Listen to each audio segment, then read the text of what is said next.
Este es el canal donde estudiamos la Biblia, la palabra de Dios cada día. Un capítulo para cada día. Así que te invito para que estés atento al estudio de hoy. Hoy estamos ya en Josué capítulo 4.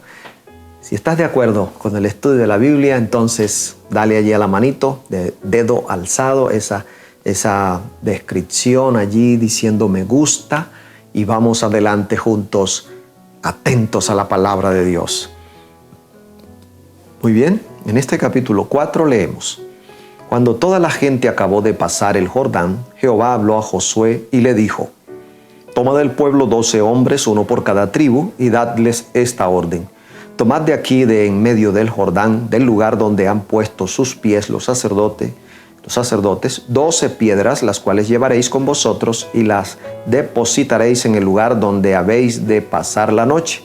Entonces Josué llamó a los 12 hombres que él había designado entre los hijos de Israel, uno por cada tribu, y les dijo Josué: pasad ante el arca de Jehová vuestro Dios hasta el medio del Jordán, y cada uno de vosotros tome una piedra en su hombro conforme al número de las tribus de los hijos de Israel, para que esto quede como una señal entre vosotros, y cuando vuestros hijos pregunten a sus padres mañana ¿qué significan estas piedras?, les responderéis: las aguas del Jordán fueron divididas delante del arca del pacto de Jehová cuando ella pasó el Jordán. Las aguas del Jordán se dividieron y estas piedras servirán de monumento conmemorativo a los hijos de Israel para siempre. Así que esta fue la orden de Josué, y no de Josué sino de Dios para Josué, de que levantaran un monumento a través de las piedras del propio río que sacaron y llevaron al otro lado. Dice el versículo 9, Josué también levantó 12 piedras en medio del Jordán, en el lugar donde estuvieron los pies de los sacerdotes que llevaban el arca del pacto, y allí han estado hasta hoy. Qué interesante. Entonces, aquí en este relato, Israel estaba ahora al otro lado del Jordán, en la tierra prometida, pero los desafíos seguían, porque ahora al otro lado, después de pasar esa prueba de ese río crecido, ahora tendrían que enfrentar a Jericó, a las batallas, las peleas con los pueblos que habitaban allí en esa tierra prometida. Y notamos aquí entonces que cuando más grandes son los desafíos, más grandes serán las bendiciones de Dios. Hablemos de ese monumento de piedras. ¿Cuál era el propósito? El propósito del monumento con las 12 piedras era que Israel pudiera recordar lo que Dios había hecho por ellos allá en el río Jordán. Que además pudieran enseñarle a sus hijos en sus generaciones todo lo que Dios había hecho por ellos, cómo ellos habían sido pasados por Dios, toda esa milagrosa manifestación de Dios a través del arca del pacto, y que de esa manera recordaran cuántas cosas Dios había hecho por ellos, para que la obra de Dios no fuera olvidada en las generaciones. Eso fue el propósito de este monumento. Josué levantó, también dice allí, otro monumento de piedras, pero en el río, en la mitad del río, donde estaban los sacerdotes parados, donde estaba el arca allí parada mientras el pueblo pasaba. Él también levantó allí otro monumento para que cuando el río bajara, se testificara de la ocasión en que Dios había secado el río para que su pueblo pasara. En tiempos de sequía debemos recordar las cosas que Dios ha hecho. Amigo, amiga, es posible que en este momento estés pasando por situaciones de escasez, por situación de sequía. Es el momento de que recuerdes las cosas que Dios ha hecho en el pasado. Y de esa manera vas a tener nueva fuerza, nuevo ánimo para decir: sí se puede, voy adelante, voy a salir, voy a luchar. Y con oración Dios te va a dar cuál es el camino de salida.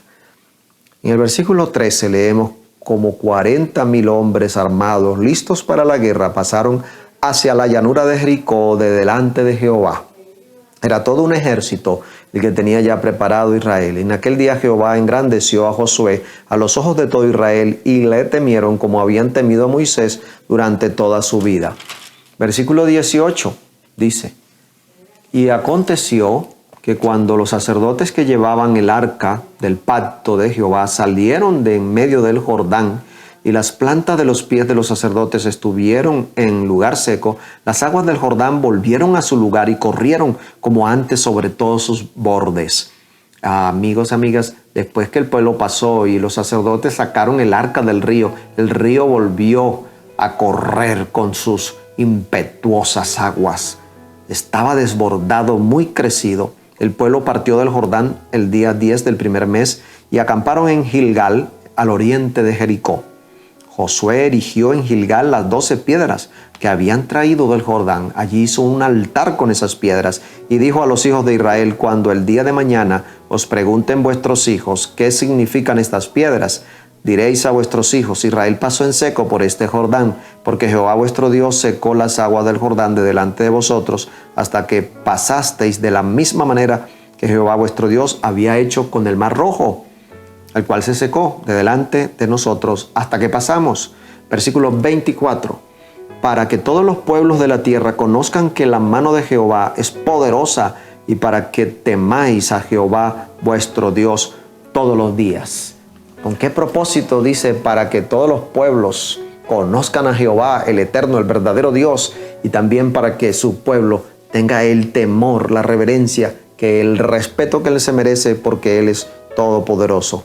Amigos, amigas, recordemos hoy las proezas de Dios, no para quedarnos allí en el pasado diciendo qué bonito fue, qué espectacular. No es para quedarnos en el pasado. Lo recordaremos como un punto de fe que nos impulse en el presente hacia un futuro mejor. Recordando que Dios hará obras cada vez más grandes porque hemos puesto en Él nuestra confianza y nuestra fidelidad. Este monumento fue un testimonio para sus hijos. Ese testimonio fue para los otros pueblos incrédulos, para que supieran que hay un Dios en el cielo poderoso y al que pueden buscar de todo corazón. Hoy también tú y yo tenemos la oportunidad de anunciar de ese Dios todopoderoso, de contar estas historias sagradas y reales, para contar, para compartir estos mensajes. Por eso hagámoslo, compartiendo este link con otros amigos, diciéndole: mira, escucha la palabra y conoce al Dios, a mi Dios, al Dios soberano, al Dios creador, al Dios todopoderoso, al que puede darnos siempre mayores victorias y mayores bendiciones. Ha llegado el momento de que oremos juntos. Padre, te damos gracias por esta historia que permitiste que quedara escrita para nuestro bien, para aumentar nuestra fe en las generaciones que han pasado. Gracias, Señor, porque sabemos que si tú vas delante de nosotros vas abriendo camino, y que nosotros, como el pueblo, aquel pueblo que lideró Josué, debemos siempre recordar, haciendo ese altar de adoración donde recordamos tu gran poder, tu gloria, y asimismo te manifiestes en nuestro tiempo con bendición. Oh Dios eterno, te agradecemos en este día tu dirección y bendición en el nombre de Jesús. Amén. Muy bien, amigos, amigas, ha sido un gusto compartir con ustedes esta lección. Recuerden que estamos estudiando un capítulo cada día. Mañana nos encontraremos con el capítulo 5. ¡Feliz día!